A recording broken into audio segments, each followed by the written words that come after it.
boa tarde. Às 14 horas e 3 minutos eu declaro aberta a sessão do Tribunal Regional Eleitoral do Rio Grande do Norte e questiono com relação à ata da sessão anterior alguma observação? Não há. Aprovada. Expediente. Algum? Obrigada, presidente. Passo a apregoar os processos que independem de pauta. Mandado de segurança número 0600-511-55, origem São Francisco do Oeste. Relator, juiz André Luiz de Medeiros Pereira. Impetrante, Francisco Erivanaldo Dias Diniz. Advogado, Verlano de Queiroz Medeiros. Impetrado, juiz José Dantas de Paiva. Somente? Obrigado, Simone. Comunicações, indicações e propostas. Eu comunico que às 16 horas nós temos uma reunião aqui com os servidores para a oportunidade em que será feito o encerramento aqui da Semana do Servidor e na sequência teremos uma exposição aqui na esplanada da obra do Potiguar Rasmus de Sá Ximenes, nome artístico Mocó, que teremos a oportunidade de apreciar aqui a sua obra, ele que atualmente está morando na Califórnia, lá nos Estados Unidos. Então, será uma oportunidade para os servidores, para os membros aqui da Corte, esse momento de cultura.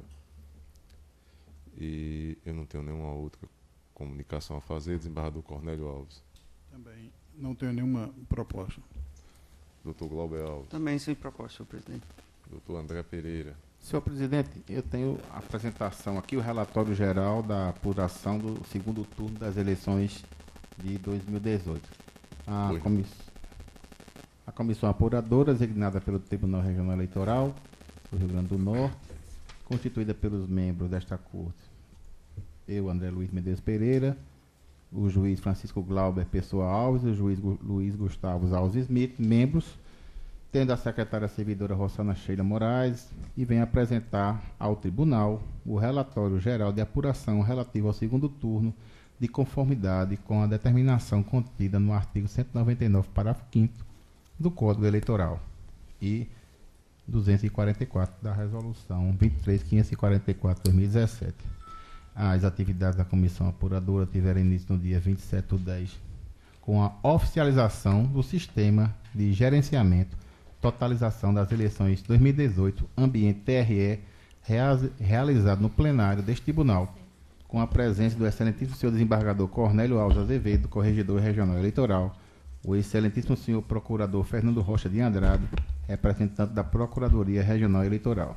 Na ocasião, foi oficializado o sistema de gerenciamento por meio de senha específica para este fim, na forma disciplinada por resolução do TSE, com posterior impressão do espelho de oficialização, refletindo a situação dos candidatos na urna, a atualização das situações e dos dados alterados após o fechamento do sistema de candidaturas, bem como do relatório da zerésima, com a finalidade de comprovar a inexistência de voto computado no sistema. No dia 28 de outubro, as atividades da comissão foram retomadas às 17 horas e 20 minutos, com o início da totalização dos votos. O processamento eletrônico de totalização foi encerrado às 20 horas e 48 minutos, na oportunidade em que, de acordo com a previsão contida no artigo 223 da Resolução TSE 23.544 de 2017, foram impressos relatórios do resultado da totalização de votos e seus anexos. Todas as atividades e horários desta atuação estão registrados nas atas que integram este relatório. São partes integrantes deste relatório as listagens emitidas pelo sistema de totalização a serem enumeradas. Relatório Geral Federal 2018, segundo turno, com a totalização do resumo geral do Estado do Rio Grande do Norte. Anexo 1, as sessões eleitorais com registro de ocorrência. Anexo 2, resultado da votação. Anexo 3, recursos e impugnações. quanto às eleições gerais estaduais 2018, segundo turno. Os anexos são relatório de ambiente de totalização, espelho da oficialização, zerésima emitida por ocasião da oficialização do sistema, relatório do resultado da totalização, resumo geral do Estado do Rio Grande do Norte, anexo 1, sessões eleitorais com ocorrência, anexo 2, resultado da votação, anexo 3, resultado da votação eleitos, anexo 4, recursos e impugnações. As atividades da comissão apuradora foram acompanhadas pela excelentíssima senhora doutora Cibele Benevides Guedes da Fonseca, procuradora regional eleitoral, por fiscais de partidos e coligações e imprensa e público em geral. A comissão apuradora tem por concluída esta etapa dos seus trabalhos, com a apresentação do relatório geral da apuração das eleições de 2018, relativo ao segundo turno no estado do Rio Grande do Norte, que ficará na Secretaria Judiciária deste Tribunal pelo prazo de 3 dias para exame pelos partidos políticos e coligações interessados, que poderão examinar também os documentos na quais foi baseado, inclusive artigo ou relatório gerado pelo sistema de votação ou totalização. Após esse prazo, podem ser apresentadas reclamações no prazo de 2 dias para apreciação da comissão apuradora, na forma prevista no Código Eleitoral e Resolução do TSE 23.544/2017. Ressalto que, por força do parágrafo 3º do artigo 225 da Resolução nominada, os prazos para análise e apresentação de reclamações sobre o relatório somente começarão a ser contados após a disponibilização pelo TSE dos dados de votação especificados por sessão eleitoral na página da Justiça Eleitoral na internet, conforme o artigo 236 da mesma resolução. Por oportuno, informamos que deverá ser publicado e comunicado no Diário da Justiça Eletrônico, dando ciência aos interessados. Esta comunicação, senhor presidente. Doutor André, e eu aproveito a oportunidade para parabenizar o trabalho da comissão de totalização que teve Vossa Excelência na presidência e os demais membros, doutor Glauber Alves, doutor Luiz Gustavo, servidores também participaram. E com relação à expectativa que tínhamos de que até às 20 horas 100% dos votos já tivesse sido totalizado, importante esclarecer, eu tive aqui também acompanhando, às 18 horas e 40 minutos nós já tínhamos 92% dos votos totalizados. E foi possível já neste momento informar a sociedade o candidato ao governo eleito matematicamente. Restavam 8% a ser totalizados e a diferença era superior a esse percentual. E neste momento eu estava acompanhando a totalização dos outros regionais e o nosso era o terceiro lugar nesse momento. Ou seja, foram detalhes que ficaram... Teve uma urna aqui na cidade de Natal, na segunda zona eleitoral, era o doutor Agenor, que conseguiu resolver rápido. Outras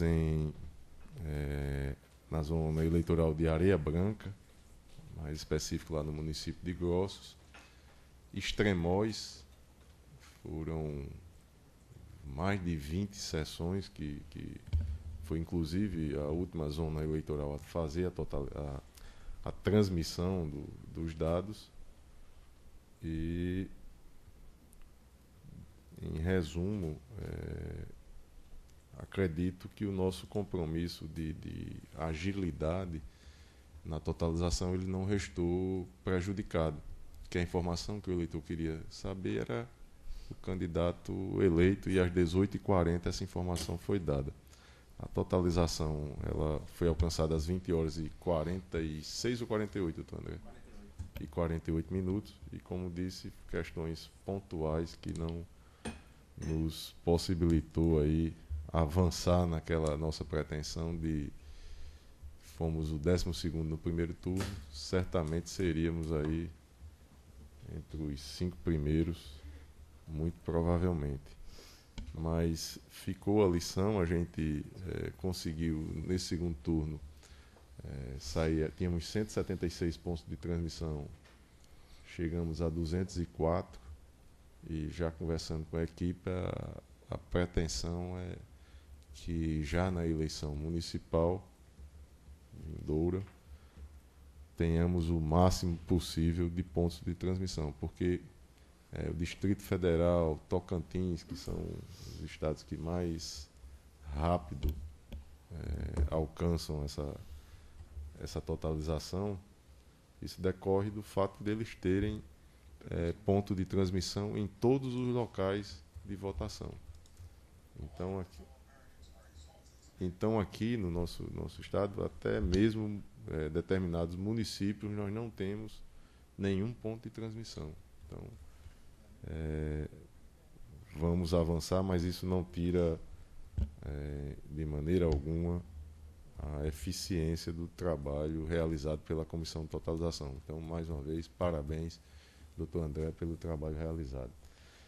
Doutor José Dantas de Paiva, Vossa Excelência tem a palavra. Parabenizar o doutor André e a equipe pelo trabalho desenvolvido, apesar do horário, mas não tirou o brilho do trabalho dos colegas. Doutor Gustavo Smith.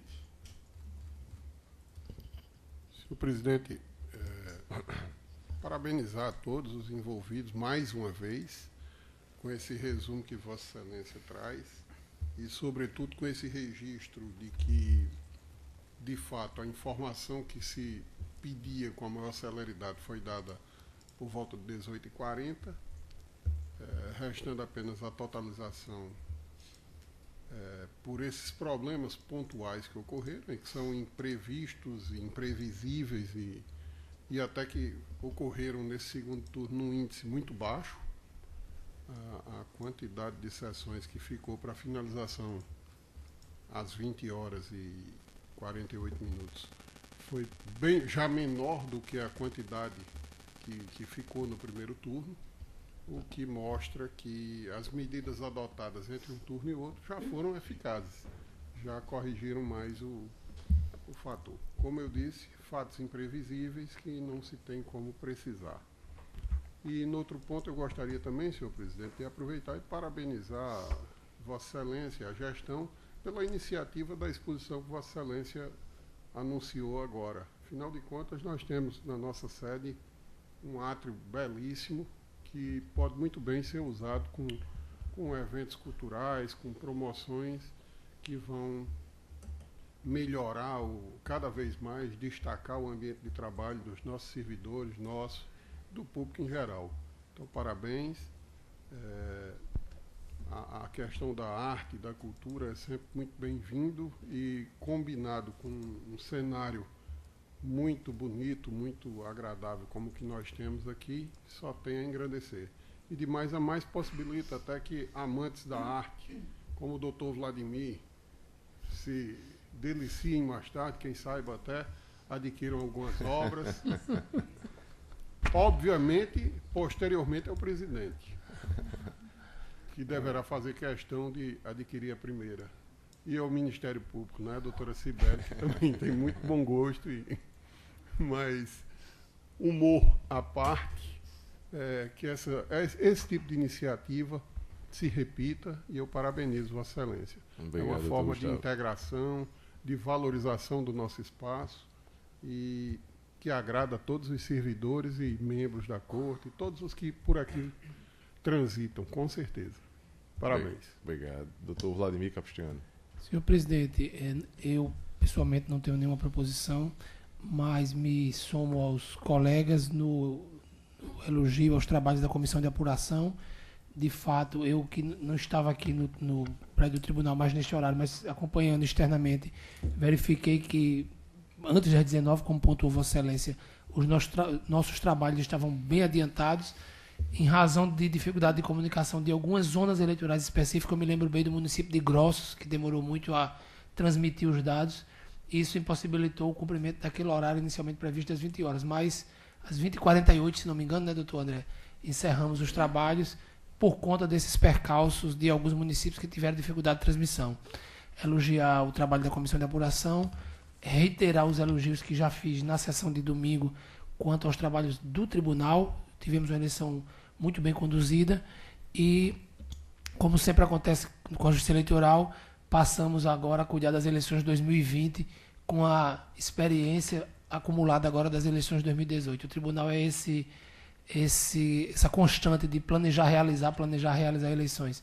E, com certeza, nas eleições de 2020 teremos ainda mais pontos de transmissão para que a cada eleição tenhamos um resultado conhecido mais celeremente. Então, apenas reforçar os elogios que Vossa Excelência já fez. Obrigado, doutor Vladimir. Doutora Cibele. Senhor presidente, senhores juízes, parabenizar o tribunal, a presidência, por essa iniciativa. A arte, ainda mais a arte de um potiguar, tem que ser sempre reverenciada, e é muito bom que o nosso tribunal se coloque à disposição para prestigiar isso. Queria fazer um registro e também parabenizar a presidência, porque, de fato, deu certo a questão de reunir as lideranças dos candidatos para organizar as comemorações, se os resultados não fossem todos do mesmo partido ou da mesma coligação, enfim. A Polícia Militar reportou que as comemorações foram tranquilas, que os partidos obedeceram totalmente o que foi consensuado aqui e que não houve absolutamente nenhum registro de violência nas comemorações da vitória da governadora e do presidente. Então, queria fazer esse registro, mostrar que é possível conviver com resultados que não agradam, né, a todos em uma democracia. E com respeito e tolerância, tudo caminha, sigamos, não é? Então, é respeitar os diferentes e aceitar os resultados, até porque é um trabalho enorme de toda a justiça eleitoral no país para viabilizar que essa vontade da maioria seja demonstrada nas urnas. Então, nesse momento, é o momento de reconhecer o trabalho da justiça eleitoral e agradecer aos partidos por terem tido também essa preocupação e agradecer ao eleitor que soube fazer sua comemoração sem qualquer registro de violência. Então é isso. Obrigado, doutora Cibele. E mais uma vez registrar que, quanto a este fato, a iniciativa partiu de Vossa Excelência. Vossa Excelência quem primeiro se preocupou, trouxe a preocupação para o tribunal e nós só fizemos compartilhar e ceder o espaço para que fosse possível aqui fazer esse pacto, né, com todos os interessados. Esgotada essa etapa, dando início aos julgamentos, tem aqui o mandado de segurança número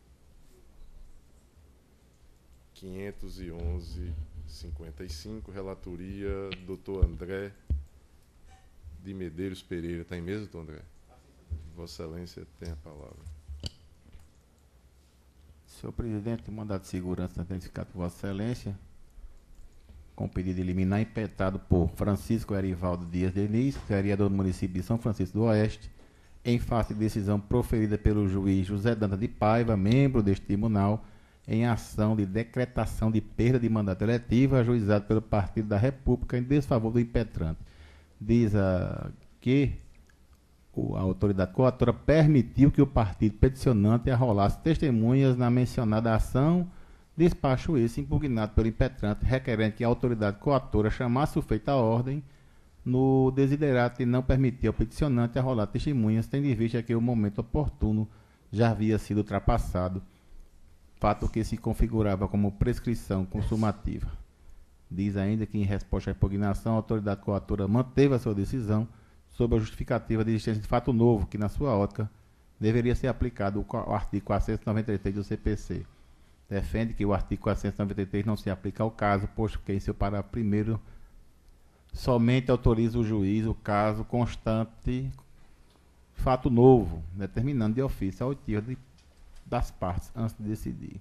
Conclui que jamais poderia a autoridade coautora, de ofício, determinar que o peticionante arrolasse testemunhas quando ele próprio não seguiu os ensinamentos da resolução que disciplina o andamento processual. Pugna por liminar, para que sejam suspensos imediatamente os efeitos do ato coator impugnado, além do sobrestamento de qualquer ato processual, inclusive a audiência de conciliação, até que a Polícia Federal traga aos autos o laudo pericial grafotécnico com 20 dias de antecedência da audiência de instrução.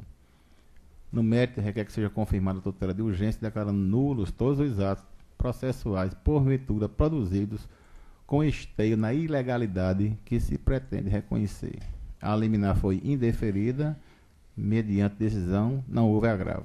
A autoridade apontada como coautora, o juiz José Dante de Paiva, forneceu informações. Citada, na qualidade de litisconsorte passivo necessário, a Comissão Provisória do Partido da República no município de São Francisco do Oeste pugnou pela improcedência total do mandamus. Parecer da Procuradoria Regional Eleitoral, opinando pela denegação da segurança. É o relatório, senhor presidente. Em discussão, relatório, aprovado. Como vota Vossa Excelência? Senhor presidente, o fato não enseja maiores considerações. O mandado da segurança, de acordo com tais pressupostos, verifica que não há teratologia no ato judicial atacado, pois, em princípio, a decisão da autoridade coautora está sobejamente motivada com razões que o levaram a relativizar a regra quanto ao momento de apresentação do rol de testemunhas. O entendimento do relator, fundamentado na lei, na jurisprudência e doutrina, tem como fio condutor a necessidade de esclarecimento de importante matéria de interesse público, que desponta a partir dos fatos. E ele traz aqui a sua fundamentação, que eu transcrevo, está disponível para Vossas Excelências, e prossigo. Conforme registrou a Procuradoria Regional Eleitoral, após o oferecimento da contestação por parte do representado, ora impetrante, aquela ação transcendeu o debate da existência ou não da justa causa para a desfiliação partidária, conforme inicialmente suscitado, desbordando para um alegado cometimento de infração penal, após o oferecimento da contestação. Neste particular, não é demais repisar que houve, na contestação, a imputação da prática de ilícito penal em desfavor dos representantes legais do PR, razão pela qual mostra curial lhes facultar a possibilidade de rechaçar tal imputação, inclusive mediante a apresentação de provas. Nessa lógica, tendo que as peculiaridades do caso concreto justificam a relativização do Instituto da Preclusão, que se encontra fundado na garantia da segurança, ordem e celeridade do processo, mas não se sobrepõe no feito em questão, quanto à necessidade de produção de prova sobre fato novo, surgido na contestação, sendo, portanto, necessária para o deslize da questão, sobretudo em favor do impetrante, que é quem alega a inautenticidade do documento de desfiliação que instruiu a ação de perda de cargo eletivo. De qualquer modo, não se pode verificar a ocorrência de possível dano irreparável, difícil reparação, em desfavor do ora impetrante, pois este poderá renovar suas alegações em sede de eventual recurso contra a decisão final na ação, quando poderá ser revista a decisão interlocutória. Veja aqui que na espécie o fato era tão somente a existência de motivo de ordem pessoal para justificar a desfiliação partidária. Mas na contestação, isso mudou, eis que o partido, o peticionante, aliás, afirmou que não se desfiliou. E o doutor Zé Dantas, com toda a sabedoria que a gente já conhece, abriu a instrução, até porque se trata de uma matéria que envolve até perda de mandato eletivo.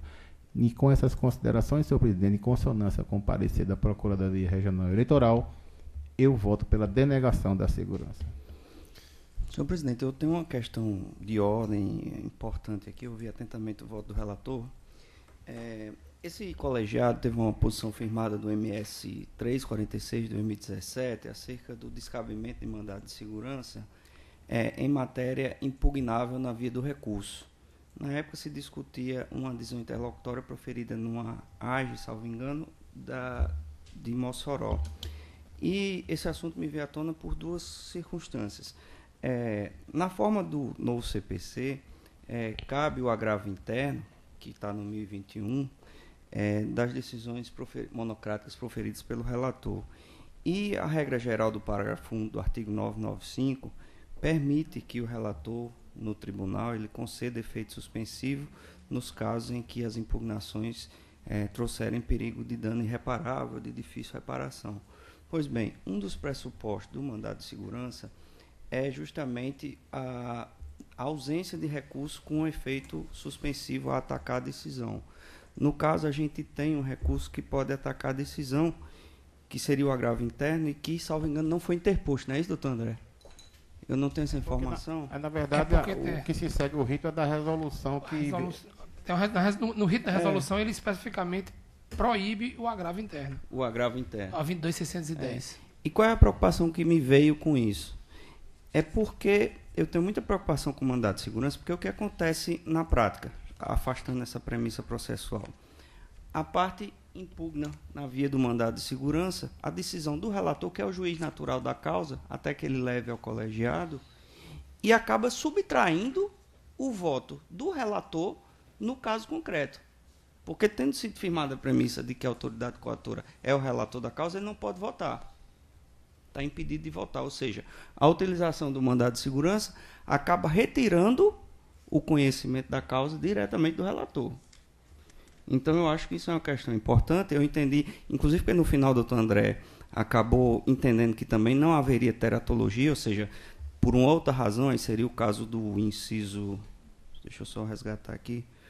O inciso... Isso já foi na o liminar, inciso 5º da lei do mandado de segurança, associado ao entendimento do TSE. O entendimento do TSE admite o mandado de segurança somente na hipótese de não cabimento de recurso, da inexistência de trânsito em julgado e de tratar-se de decisão teratológica. Ou seja, na verdade, a gente rejeitaria o mandado de segurança. Porque me preocupa que se admita esse tipo de discussão em mandado de segurança e, eventualmente, se use para retirar do relator, o juiz natural da causa, o conhecimento e o voto que ele poderia trazer até para melhor esclarecer e ilustrar o conhecimento da causa.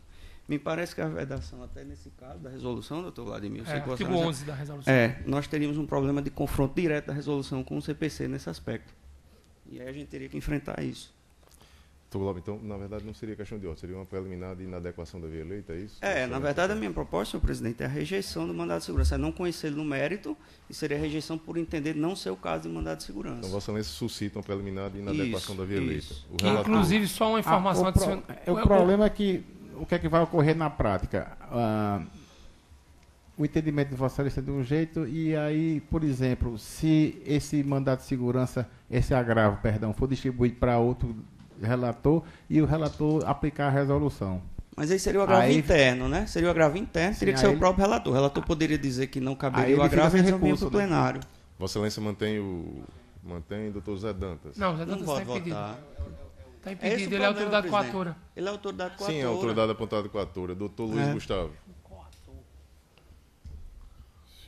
Com relação à preliminar. De fato, a resolução, a 23.610, no artigo 11, ela torna irrecorrível a decisão do relator. Então, a via seria, de fato, embora eu também tenha minhas cautelas, como o doutor Glauber Alves tem, em relação ao mandado de segurança, mas acho que nesse momento eu me inclino a acompanhar o relator, até porque o relator verificou, em admitindo o manejo do mandado de segurança... Mas vamos nos limitar só com relação à preliminar, que aí a gente... Perfeito. Então rejeita também a preliminar de inadequação. Doutor Vladimir Capistrano. Senhor presidente, eu vou rejeitar a preliminar em razão da disposição expressa do artigo 11 da resolução 22.610. E, inclusive, eu verifiquei nos autos que, a priori, o relator do mandado de segurança até havia trilhado por esse entendimento do não cabimento em face da possibilidade do manejo do agravo interno.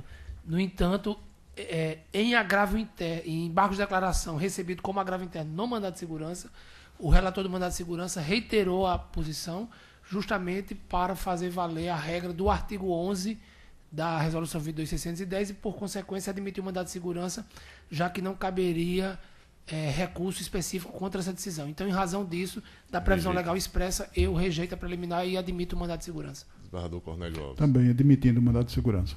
Então, no mérito, já votou o doutor André. Na preliminar, rejeitada por maioria. Vencido o doutor Glauber Alves, que havia suscitado. No mérito, o doutor Luiz Gustavo. Senhor presidente, quanto ao mérito,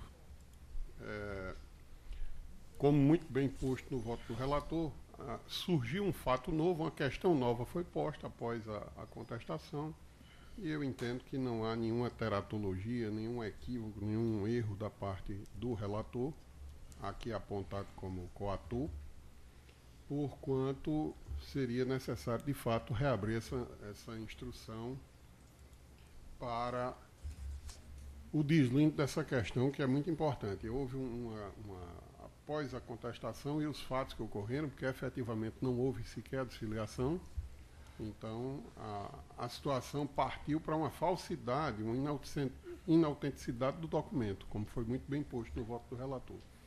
Então, dessa forma, não há qualquer teratologia, qualquer hipótese de que eu entenda como devida essa concessão da ordem, razão pela qual, em consonância com o relator e com o parecer da Procuradoria, né, obviamente, eu acompanho o relator pela denegação da segurança. E é como eu voto. Perfeito. Doutor Vladimir Capistrano. Também, senhor presidente, acompanho o relator. Desembargador Cornélio Acompanho o Alves. relator. Doutor Glauber Alves. Acompanho, não caberia mandado de segurança, que dirá o mérito. Então, denegada a unanimidade nos termos do voto do relator. E eu resisto aqui à presença aqui, Rasmus de Sá Ximenes, mais conhecido aí no mundo artístico como Mocó. Seja bem-vindo e logo mais iremos aí apreciar aí parte do seu acervo aí, né, que está exposto. O segundo no pleno aí na pauta do dia, prestação de contas número 6509, do ano 2015, relator Dr. Francisco Glauber. Está em mesa, doutor? Sim, senhor presidente. Pois é uma prestação de contas apresentada pelo Diretório Estadual do Podemos, em relatório preliminar, a sessão de análise, só para esclarecer, alusiva à movimentação de recursos no exercício de 2014. A SACEP apresentou um relatório preliminar e sugeriu intimação do prestador de contas para esclarecimento das falhas. Intimado, o partido apresentou uma nota explicativa, através da qual disse que não teria condições de atender às solicitações de esclarecimento que lhe foram dirigidas, sugerindo, ao final, a reprovação da prestação de contas. O próprio partido sugeriu a reprovação das contas. É curioso isso. Em parecer conclusivo, a SACEP opinou pela desaprovação das contas, porque eram várias as falhas e prejudicaram a confiabilidade, consistência e regularidade. Em despacho, eu determinei a intimação de Eliane, a tesoureira do partido, para constituir advogado 2 dias, revisão da autuação para a inclusão do tesoureiro atual do partido e do patrono, e a citação do órgão partidário e de seus responsáveis para a apresentação de defesa nos termos do 38 da Resolução 23464 de 2014. Intimados todos, nenhum apresentou manifestação nos autos. A Procuradoria Regional Eleitoral opinou pela desaprovação das contas, senhor presidente. É o breve relatório. Em discussão, relatório. Aprovado, como vota Vossa Excelência. Senhor presidente, o voto está disponibilizado, eu traço o dever geral de prestação de contas, foram inúmeras falhas, da obrigatoriedade da abertura de contas específicas para a manifestação dos recursos do fundo partidário, inclusive eu destaco a posição dessa Corte, que entende desnecessária a abertura dessa conta se não houve o repasse dos fundos partidários, a obrigatoriedade da apresentação do livro diário e sua autenticação, e a não incidência da proporcionalidade e razoabilidade quando não houver os pressupostos assim entendidos pela jurisprudência, que são a não existência de má-fé, etc. E vou ao caso concreto. Foram intempestivas as apresentações de contas apresentadas fora do prazo legal, não houve autenticação do livro diário do registro civil, não houve a declaração de receitas estimáveis em dinheiro e despesas relativas a gastos mínimos necessários à manutenção da agremiação, tais como aluguel, energia, água e telefone, além dos serviços contábeis e jurídicos prestados na elaboração da prestação de contas anual. Houve a apresentação de 2 resultados líquidos do exercício 2014, constando no primeiro um superávit de R$ 7.885, no segundo resultado nulo. E também não houve a identificação pelo prestador de contas, no demonstrativo de folha 71, da finalidade da única conta bancária aberta pelo partido, tendo a unidade técnica sinalizada a possibilidade de tratar-se de conta destinada à movimentação de recursos de origens diversas do fundo partidário, considerando que não houve repasse de cotas do aludido fundo à agremiação no ano 2014, senhor presidente. Quanto à irregularidade anotada no item 2, conforme precedentes deste regional, a ausência de autenticação do livro diário, trata-se de falha material grave, acarretando por si só a rejeição das contas partidárias, porque prejudica a transparência e constitui a obsessão fiscalizadora dessa justiça. Também não houve o registro das despesas mínimas. O prestador limitou-se a afirmar que não tem sede própria, servidores contratados e que o endereço indicado serve tão somente para a guarda de sua documentação e recebimento de correspondência e intimações. Apesar disso, constam nos autos documentos que sinalizam o recebimento pela agremiação de doações estimadas em dinheiro, relacionamento a serviços de advogados e contadores e a cessão de uma sala para funcionamento do diretório estadual. As doações teriam sido feitas por Francisco Andelves Filho, Antônio Vitor da Silva Neves e Ubaldo Neves Silva de Araújo, e embora elas estejam datadas de 2014, o demonstrativo de doações acostado indica que o ano de 2002 como sendo a formalização desse ato. Essa inconsistência não restou esclarecida pelo partido. Também não restou esclarecido o dado de que, embora o contabilista Erivelto de Paiva CL Arnaud tenha atuado na confecção de peças, de não haver nos autos documentos que demonstram a doação estimável à despesa contratada. Essas divergências são graves. Também detectou a SACEP a consolidação de 2 resultados líquidos do exercício 2014, um superavitário e outro nulo, são díspares, portanto, acarretando mais outra irregularidade grave. Aqui eu destaco o trecho do parecer ministerial, no sentido de a ocorrência de posições contraditórias, impedir a confiabilidade das contas, e as demais irregularidades identificadas, que são a 1 e a 5, embora não sejam graves por si só, somadas a essas outras todas graves, elas comprometem as contas e impõem a sua desaprovação nos termos da Lei 9.096/95, Resolução TSE 21841/2004. Quanto ao período de suspensão, senhor presidente, são inúmeras falhas, não tenho muita dúvida, o prazo de suspensão deve ser de 12 meses. Daí porque o voto é pela desaprovação das contas e pela suspensão do repasse de cotas do fundo partidário pelo período de 12 meses. É o voto.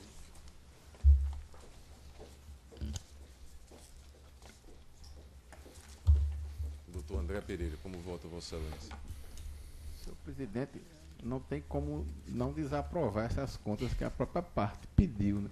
Mas eu fico na dúvida se essa penalidade de 12 meses não estaria muito avançada, até porque se ele não prestasse as contas, talvez tivesse uma penalidade menor, porque a qualquer momento que ele regularizasse, retornaria o repasse do cota do fundo partidário.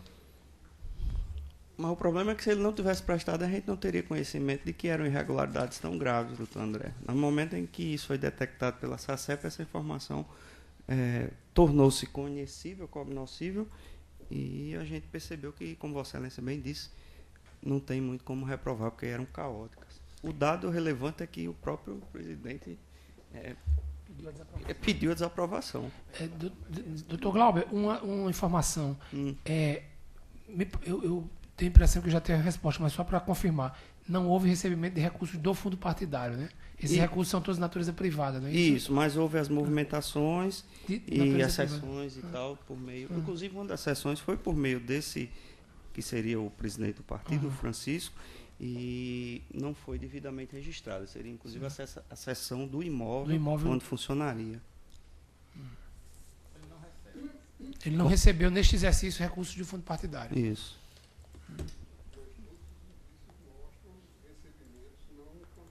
Não, mostra que houve movimentação financeira, porque houve doações de pessoas físicas ou pessoas jurídicas, não sei.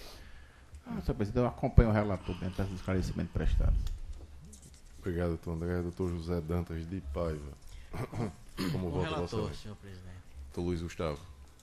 com o relator integralmente, senhor presidente. Até Vladimir porque são muito graves, né, as falhas apontadas. Desculpe, doutor Vladimir Capistrano. Eu até estaria tendente a reduzir o prazo em razão, muita coisa, mas em razão dele não ter recebido recursos do fundo partidário, recursos públicos. Mas, de fato, há um nível de irregularidades muito alto. Então, eu acompanho o relator.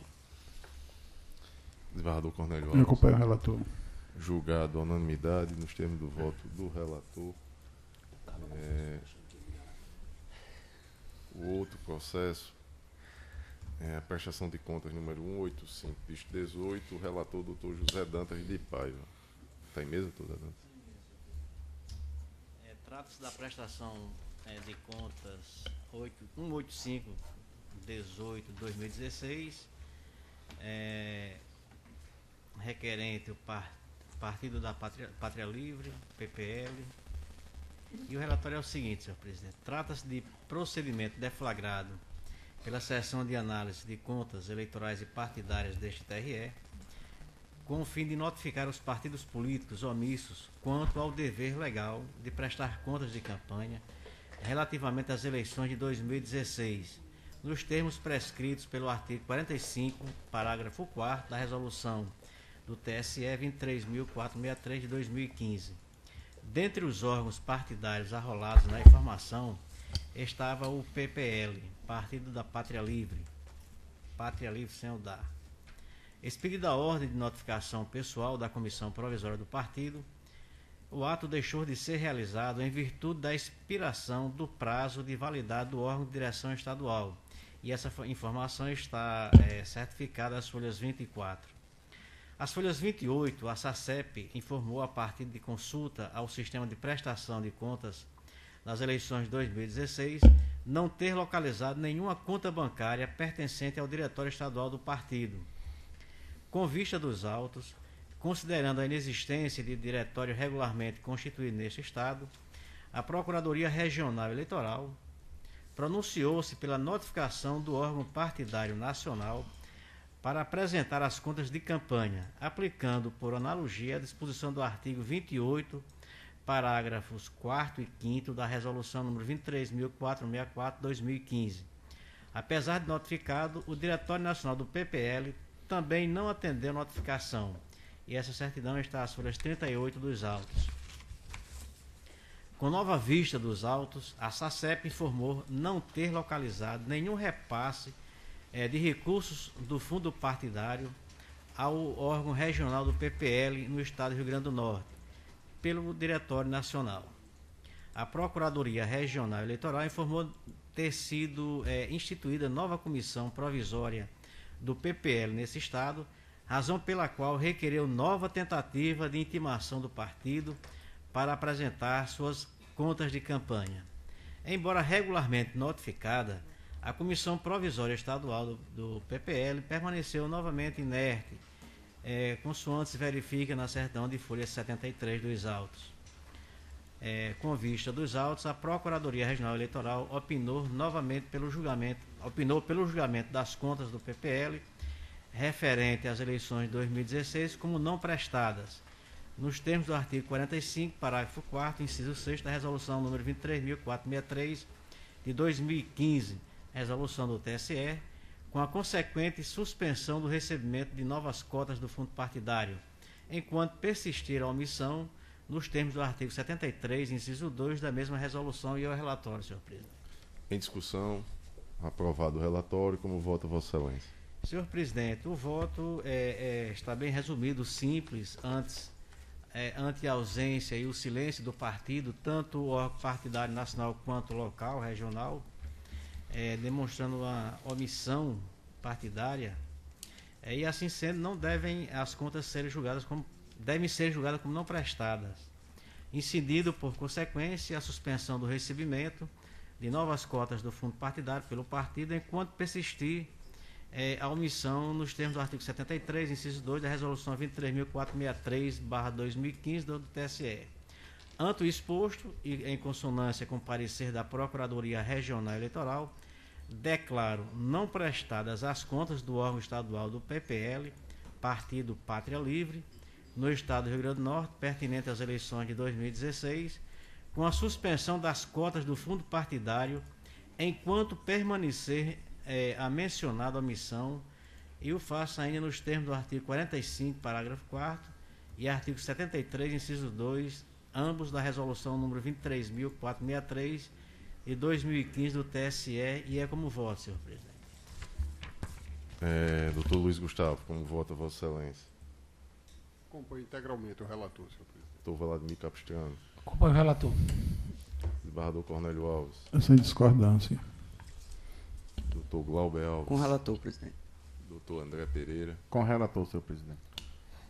Julgado a unanimidade nos termos do voto do relator. Algum outro processo em mesa que não tenha sido apregoado? Não havendo, vamos agora ao julgamento da pauta administrativa. Na pauta administrativa, há uma resolução que segue os mesmos padrões das anteriores, mesmo padrão das anteriores,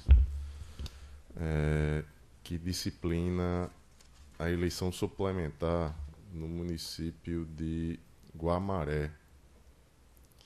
E a data para a eleição suplementar é a última no calendário deste ano, disponível pelo TSE, 9 de dezembro do corrente ano. Há também o definido prazo de 1º ao dia 6 de novembro para as convenções partidárias. Prazo para o registro da candidatura no artigo 14. E assim, como nas demais, definindo aí as regras, respeitado os limites de ordem temporal aí para a realização dessa eleição suplementar. E isto dando cumprimento à determinação do Tribunal Superior Eleitoral. O Ministério Público opina favoravelmente, desembargador Cornélio concorda, doutor Glauber Alves concorda, doutor André, doutor... Acompanha, senhor presidente, também. Obrigado, doutor Luiz Gustavo, doutor Vladimir Capistrano. Também, senhor presidente, acompanho. Então, aprovada a unanimidade a resolução, a eleição suplementar no município de Guamaré será realizada no dia 9 de dezembro do corrente ano. E às 14 horas e 50 minutos eu declaro encerrada a apresentação, e lembrando que temos aqui a presença do artista plástico Rasmus de Sá Ximenes, Mocó, que nos convida ali para que possamos conhecer a sua obra. Às 14 horas e 50 minutos, declaro encerrada a presente sessão.